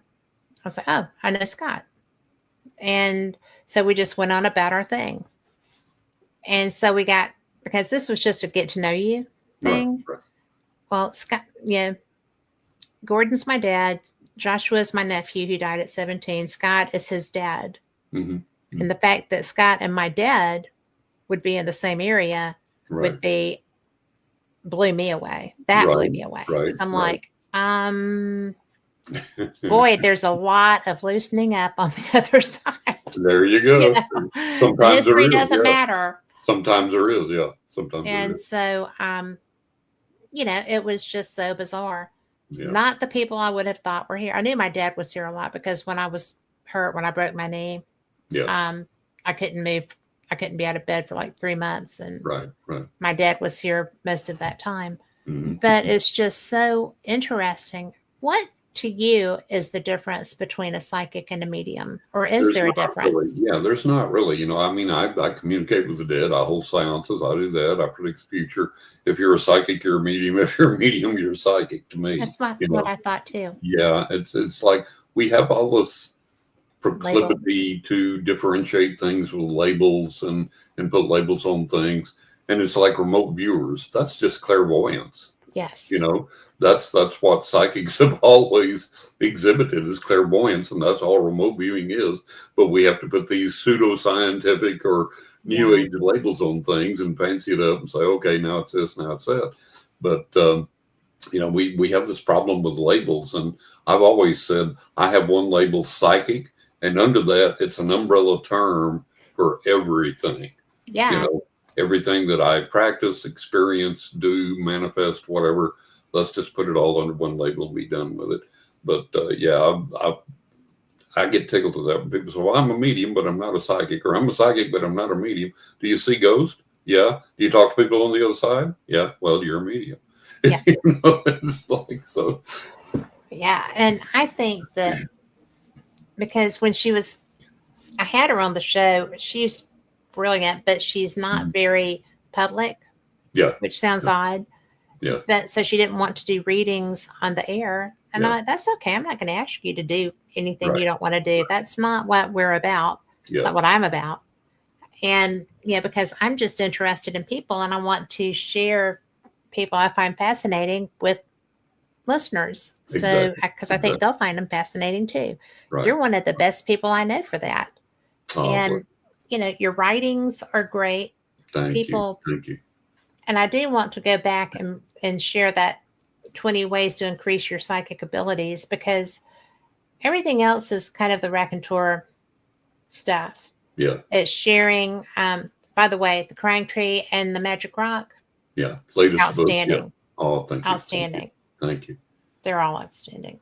But I think the fact that you went to the effort to put together a book to help people come along on your trip with you. Yeah. You know, I think everybody has talent to some degree. They do to some degree, yeah. And that's the main reason I wrote this book. You know, over the years, the other side taught me techniques directly. And I put them into practice and I was like, oh, this works.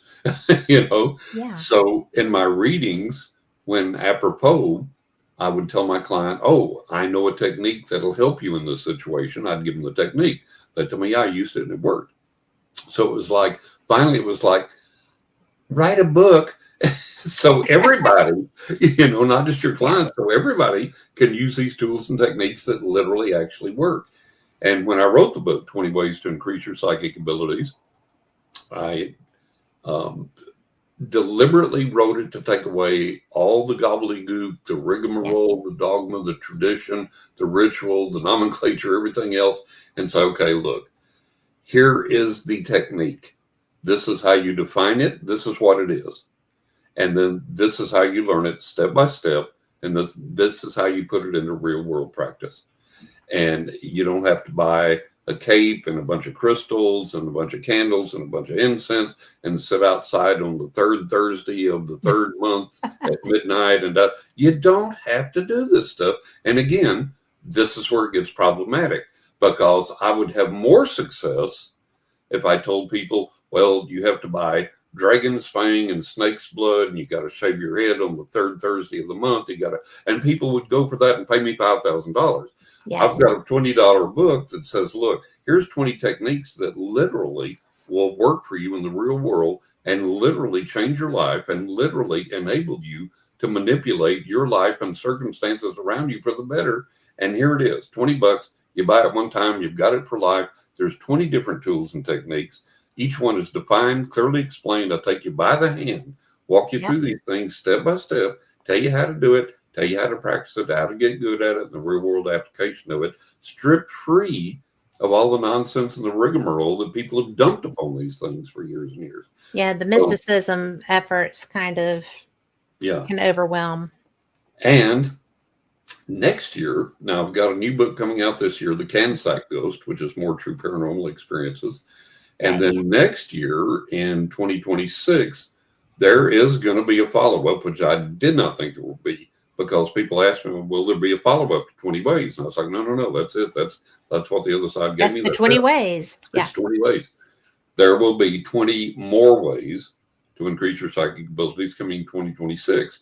And the reason for that is I was sitting there one day in meditation, and the guys were like, "Hey, John, what about this?" I was like, "Oh, dang, that's right. This is such a powerful tool, such a powerful technique. And I didn't include it in the book. I forgot about this."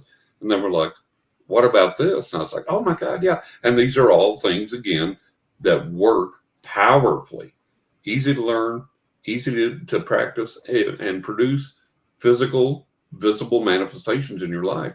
And spiritually, they help you. Mentally, physically, emotionally, they help you. And I was like, "Oh my God, that's right." And so 20 more ways. So that'll be coming out in 2026. I'm in the process of writing that now. And the early feedback I've gotten is like, "Holy cow, I need this." No So, doubt. yeah, well, good. So, yeah, so that's coming. And there's more works, more books in the works after that. So lots to go there. Lots to do. Well, I'm so impressed with what I know about you. Oh, bless your heart. Thank you. And, I appreciate it. I appreciate it. I love the fact that you had a crying tree that you wanted to cry because you didn't get there in time to save it. I mean, Yeah. things like, I mean, you didn't say that, but I know that's how you felt. And Yeah. it's just the way that you write and the stories that you share are so special. And I think that people will learn a lot about how you do what you do Yeah. and what matters to you, and Through they'll those stories. realize what a special human you are and what you bring to the table and how you interact with your clients. Yeah. And I mean, I'm not one yet because I just haven't. You haven't I'm needed not. to. Huh? You haven't needed to. Well, no. But I have some stuff that I want answers for, so I'm going to get on your list. Mm-hmm. But I think that what you do is so important, and there's a lot of people that I know who do readings and practice mediumship, and they're not always just as forthcoming. Yeah. There are people that want to be seen as mystical. Right. And there's people that are like, "Oh, Joe over there said that you better get your act together because they're tired of having to save your butt." Right. And I've had somebody almost come out and say that to me. Yeah. And I'm like, "I don't even know Joe." Yeah. And then I'm like, "Oh, I do know Joe." I do know Okay. Joe, yeah. But it's so interesting because it's such a different perspective that you bring to the table. And I think there's a lot to be said for the diversity in the field, but I think there's an awful lot to be said about your forthrightness, and you just treat it as well, here you go. Here you go. This is it, and this is the way it is, and I don't know how to tell you anything else. You don't need anything else. This is the way it is. That's the thing I learned through learning this gift and practicing this gift and having all these thousands and thousands of clients in over 40 countries over all these years is, people need the truth. They don't need my opinion. They don't need what I feel about anything. They need what the other side is telling me to tell them, and how to apply that in their lives to make their lives better. And that's the sole reason I do what I do. It's like, it's not to entertain you. It's not to puff you up. It's not to blow smoke your way. It's not to aggrandize myself. It's just to exercise this gift in the best way that I know how to help you, to help your life, and to move your life forward in positive ways. And if I can do that, I've succeeded. I've done what I've been put on this earth to do. Would you ever have thought that this is where you would be? No. Never in a million years. I mean, I've met Uri Geller face to face. I corresponded with Uri and then met Uri face to face and got endorsements from him for my books. I've met and interacted with wonderful people and had wonderful, marvelous experiences and gone to fantastic places for paranormal investigations and things. And like I said, read for thousands and thousands of clients in over 40 countries. And it's just, my God, how great is this? And then to write these books and to have them well received, and to be able to sit down and tell these stories from my life in meaningful ways that touch people, that reach out to people and say, hey, you can experience this in your life. This is something meaningful that can occur to you, that you can validate for yourself. And it's like there's always the skeptics, and like, well, give me proof, show me proof. And if you Yeah. showed them proof, they wouldn't accept it. And I No. always tell people, I say, look, you want to prove that this is real, you want to prove this exists, go get my third book, 20 Ways to Increase Your Psychic Abilities. Sit down and practice this honestly and diligently for 2 or 3 months, and you will prove to yourself that the other side exists, that this is real, that you have these abilities to whatever degree. So that's been my big push in all of this, is to say, okay, let me get that message out there. And it's been hard. I mean, I've been called a fraud, a fake, a phony, a cheater, a liar, the devil's own son, the devil himself, on and on and on and on. It's like, okay, whatever it is like. But, the message is important enough to me that I continue to get it out there. I want to get it out there. And however many years I've got left, I want to spend that doing all the more that I can to get this message out there, and to try and keep people away from the clutches of the phonies and the frauds and the people that tell them what they want to hear and things like that. In your writing, do you help people to recognize the phonies and the frauds? Yeah. As a matter of fact, in the Crime Train, the Magic Rock, I go into a pretty long diatribe on the fakes and the phonies. And in the upcoming book, The Cansack Ghost, I talk about the cynics, because they're not skeptics, they're cynics. And in The Cansack Ghost, the upcoming book, I have a real long story and analysis in there about the amazing James Randi. And it's really interesting to know what I discovered about him, and the things that went on there. So that's in the third book, or the fifth book rather.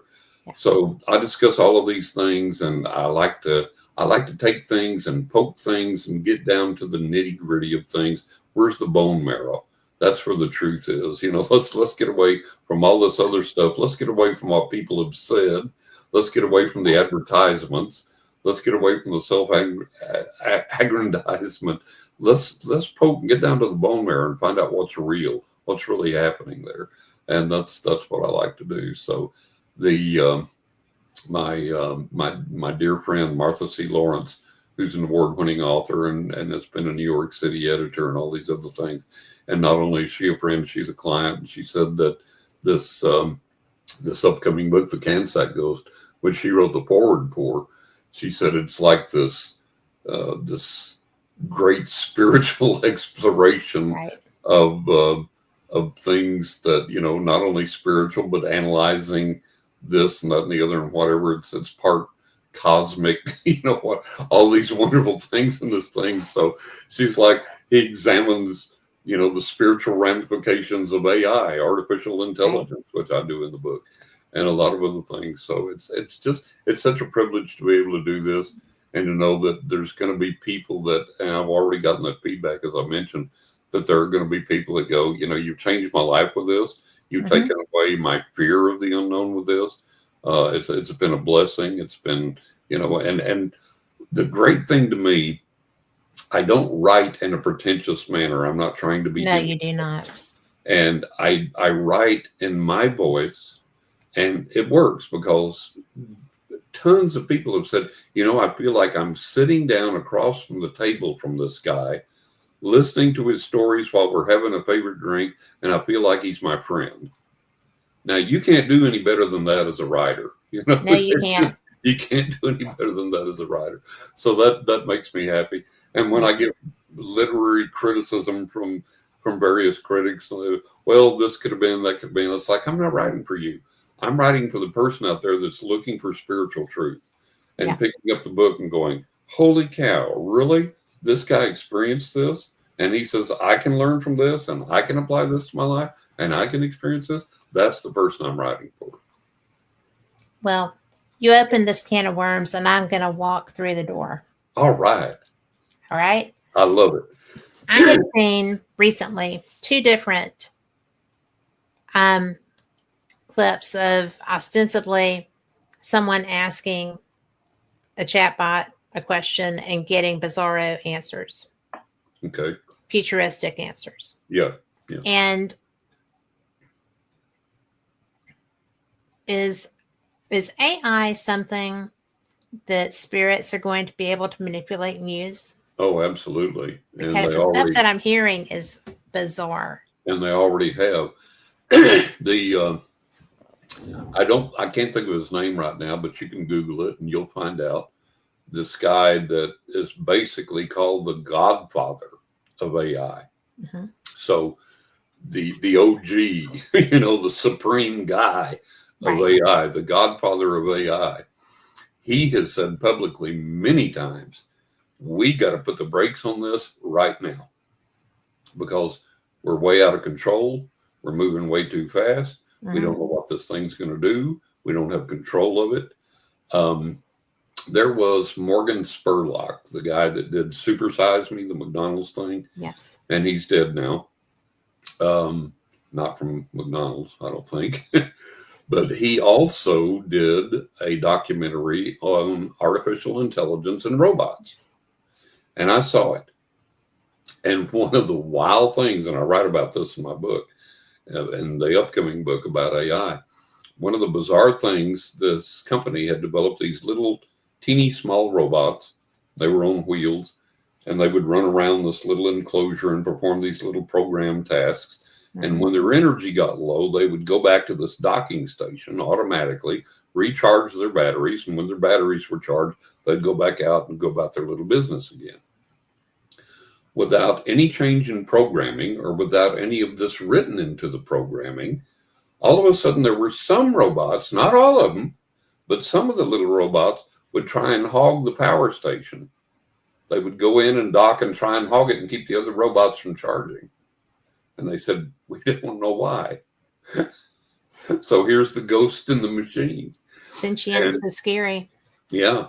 And as, we see that spirits can manipulate physical objects. They can close doors. They can cause aromas to appear. They can open things, close things. They can make sounds, so on and so forth. So if they can manipulate the physical realm, they can manipulate AI because they manipulate EVP. They do ghost photographs. They do all these other things. So they are, if they haven't already, and I'm sure they have, they're going to manipulate AI for whatever reason. And so this is something that we have to be aware of. And the problem with all of this is that the development of AI has been economy driven. Yes. It's not been, oh, look, Elon Musk developed this thing where a guy can wear it and he was paralyzed and now he can walk. That's a side effect. None of these people set out to go, let's take AI and let's make our life as good as we possibly can make it. And let's make it that way for everybody. And let's focus on medical needs and let's focus on this. But nobody did that. Nope. Everybody that you watch on these interviews where people have interviewed these huge leaders in AI, they've made millions or billions off of this. And their focus is, man, let's develop this. Let's expand it out there. Let's get it out there. Let's make it as big as we can. Let's make all the money off of it that we can. It's economy driven. It's money. It is economy driven. And, it's actually something that can have serious effect on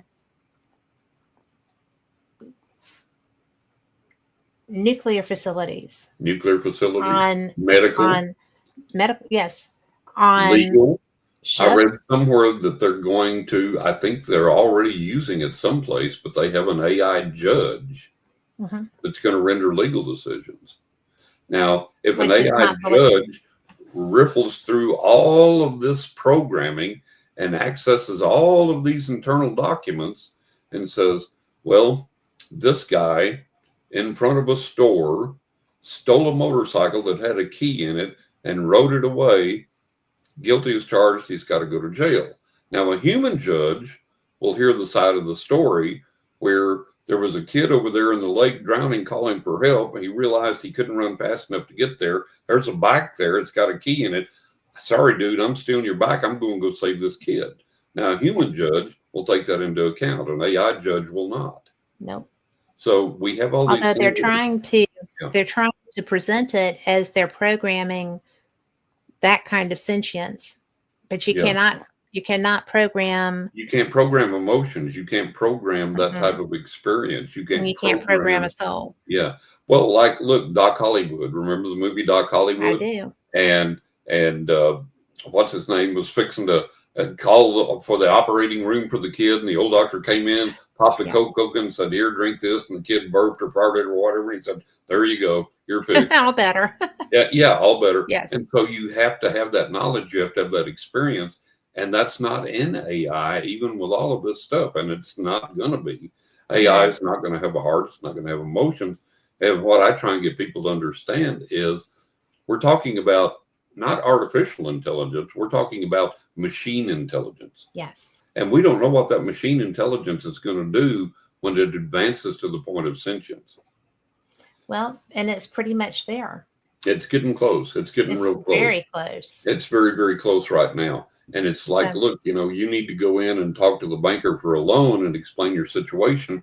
What if that goes away and now you have to deal with AI? And AI is like, okay, credit report, this, payment history, blah, blah, blah, blah, blah, denied, Whereas the human banker is like, oh, okay, I see what you're going through here. We'll help you out. So we have to understand these things. We have to understand that this is moving way too fast. It's gotten way ahead of us. And that's according to the godfather of AI. And we're in a really sensitive and a very difficult situation here. And the problem is that AI reinvents itself by leaps and bounds. And it's going to get to the point. Yeah, it's going to get to the point where we're standing back going, what happened? We don't know what's going on. We don't have any control. Well, because it will take control of everything. Yeah, absolutely. Absolutely. And I do want to let people know, and I just lost her. And Joanne Stewart said it's damn scary. And Joanne Stewart, I agree with you. I think it's damn scary too. Yeah. And, I do think that there's so many things that are wonderful that can come with it, but there is too much of a push to get it 100%. Sorry. Oh, sorry. Bless you. Well, thank you. And I do want to let people know also, we are coming into the final stretch of the show. If you want to win a pretty decent, astounding edition of Fate magazine, put hashtag. Where I lost my hashtag. Hashtag mag. Hashtag mag. There you go. MAG. Yes. Put it in there, and Carl's got everything. Oh, I see it. Thank you. Carl's got everything ready to put the little computer wheels spinning. We're going to get those mice geared up and give them a little Gatorade to get going. There you go. And so, and let me tell you, folks, I've read Fate magazine and subscribed to Fate magazine since I was a kid. Yeah. And Fate magazine covers are works of collectible art. Honest to God, they really are. They really, really are. And I've got some. And support Fate magazine. And if you go to my website, johnrussell.net, where I have my psychic work for my readings, scroll down to the bottom of the page. I've got a big red Fate logo there that you click on. You can go to Fate and support Fate magazine. Thank you can subscribe. John. You can read the articles, find out more about Kat, Fate magazine radio. Click on that and support Fate magazine. And here's one of them, H.P. Lovecraft. Oh, yeah. Isn't that gorgeous? Oh, God, yes. And then this one, Stevie Tombstone wrote the article on the tattoos. Yeah. I've got that one. It's a good one. I've got that. And then the Ancient Serpent Empires of Atlantis and the Druids are part of this one. I've got that one. And you have all of them. You're like me. Yeah. And we've got so many. They're all down. They're a little farther than I can reach. Right. But, I just absolutely... I'm thrilled to represent Fate magazine. Oh, I love everything about it. Yeah, and I do too. Well, it was like the first and the oldest, right? Yeah. Yeah. And it's so funny, people younger than us, when I have them on or I'm booking them, are always like, oh, well, that was bathroom reading at our house. Yeah. And I'm like, well, Reader's Digest was at my grandpa's, but at my house, we had Fate. Yep. And, you know, so it's just that kind of personal, and people don't mind sharing that with me, even though I'm like, oh, okay. The first time somebody said that to me, I was like, good to know. Good talk. Yeah. Good talk. You know, it's so funny. Absolutely. But I am so proud to be affiliated with Phyllis Galdi, Oh and God, yes. Oh God, she's so special. She is great. She's a force to be reckoned with in the paranormal world, and always has been. She is a And force of always will nature. be. Yeah. She is. And you know, Great this lady. woman is so brilliant. She had a double hip replacement. Yeah. And I was on the phone with her, and she's like, I have to go. I have to catch the goats. And I'm like, what? So she's always chasing her goats. But she emailed me a picture of the goats, by the way. aren't they precious? Yes. I love goats anyways.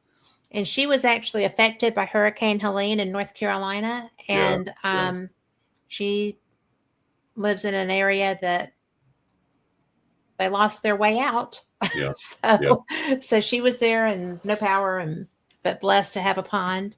Right. So, you know, she is a force of nature. She's a tough gal. She's a tough gal. She is a brilliant human. Yes, she is. So Fate Magazine is really special, and you contribute. I contribute. Yeah. Stevie did Stevie does a lot, but he did the why tattoos. Right. And I just find everything about it to be fun. Yeah. And you know, it's been around since 1947. The first article was Kenneth Arnold. Yep. The first cover was Flying Saucers. Yeah. So I think that's pretty cool. It is. Carl, would you like to go ahead and put the spin on that? All right. And this thing, once he hits that, there we go. Hang on tight. Y'all are spinning through there.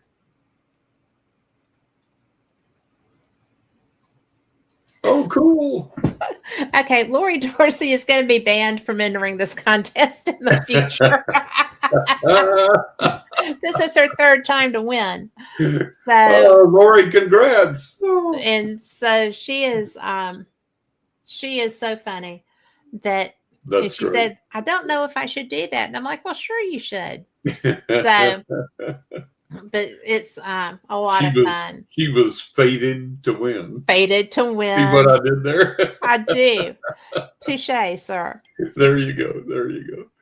But, well, we've got a few more minutes. We've got about 7 or 8 minutes. But I want to make sure before we go any further that people know how to find you. Do you want to give your information? Yeah. Go to johnrussell.net. And that's my psychic website. That's where you find out information on my readings, my credentials, my client testimonials. I have almost 90 client testimonials on my website. I have media testimonials there, and so on and so forth. So that's where you go for the readings, johnrussell.net. If you want to find out more just about the books, go to johnrussellauthor.com, johnrussellauthor.com. And there I've got my books, my endorsements, my testimonials, my awards, links to buy the books, and the books are available at all major booksellers online. That's Amazon, Barnes & Noble, Books A Million, Apple Books, a lot of the independent bookstores, some of the bigger bookstores online, they carry my books. They're carried in the UK online, and so on and so forth. Actually, I found out recently that they're available worldwide, in like Thailand and Russia. How cool is that? Yeah, all these places. It's like, oh, it's amazing. But yeah, you can get them anywhere online, like Pal's Books, the big, Pal's Books, that they carry them online. Target and Walmart carry them online. So you can get them anywhere. They're anywhere. You're everywhere. I'm everywhere. I'm there. I love that.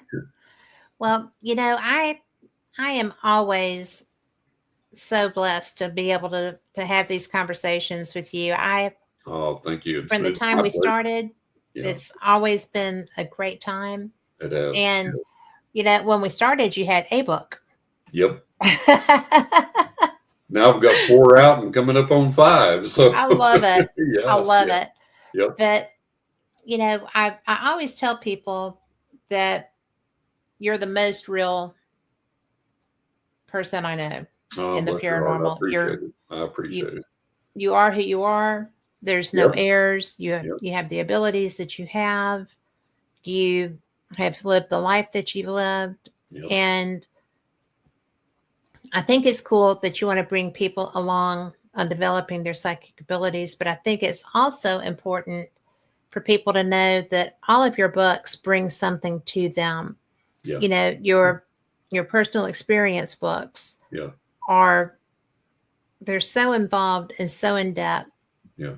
And I think that your willingness to share you, Yeah. Well, I you like know, to be honest in these books. And like in A Knock in the Attic, I'll tell people about when I lost my faith. You know, yep. I went out on the highway at night and shook my fist at the heavens and cursed God. And, said, I'm done with Yeah. this stuff. Ain't doing no more. Ain't no psychic, ain't no readings, ain't no church, ain't nothing. That is, nah, I'm done with it. And then how that turned around. Yeah. And, I have to be honest about my own life for people to be able to relate to that and to know the vagaries that you go through in the spiritual realm. And it's like I tell people, if I don't know one single person, minister, psychic, medium, whatever, I don't know one single person in the spiritual realm, in spiritual service, that if they really, honestly, seriously are trying to utilize what they believe to make a difference in this world, I don't know a single person yet that hasn't lost faith and cursed God. I don't know a single person yet that hasn't done that. If you haven't gotten to that point, you haven't gotten real. You haven't been really trying to apply what you know spiritually and just got to the point where you said, no, that's it. I'm done. And I write about those moments in my book. I don't sugarcoat anything or varnish anything. There's no veneer. It's like, this is what I've experienced. This is what I've gone through in my life. But this is how the other side brought me out of it. This is Mm-hmm. what I learned from it. And this is what you can learn from it. And here's how we can go on. We don't have all the truth. We don't have all the knowledge. We don't have all the light, but we have some. And that has to be enough while we keep searching for the rest. And with that some, we can do a lot of good if we'll apply it. So that's the focus of everything. And then I think I don't know, to me, the other books, I've been absolutely transparent, absolutely, Yes. totally, completely honest, absolutely who I am. But in my 4th book, The Crying Tree and the Magic Rock, I think I've revealed things about myself, about my emotions, and about my spiritual journey that I've never revealed before I agree and with never that. talked about before.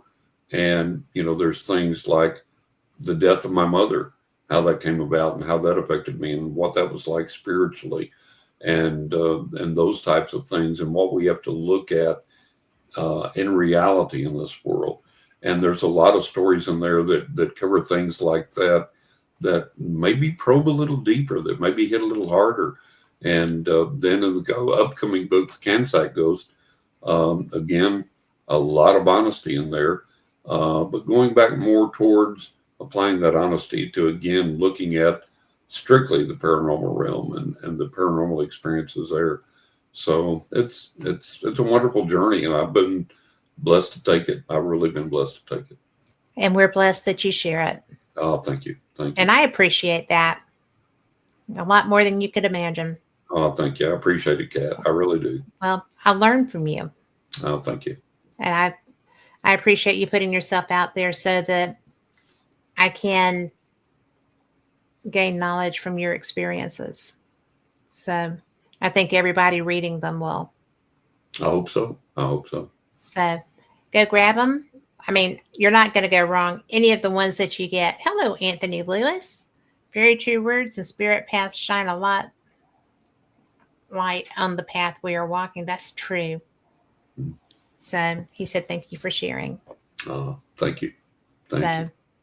And with that, we are out of time, guys. Thank you so much for being here. Thank you for loving on John. And we will see you next week. Same cat time, same cat channel. Bye, everybody. Be blessed.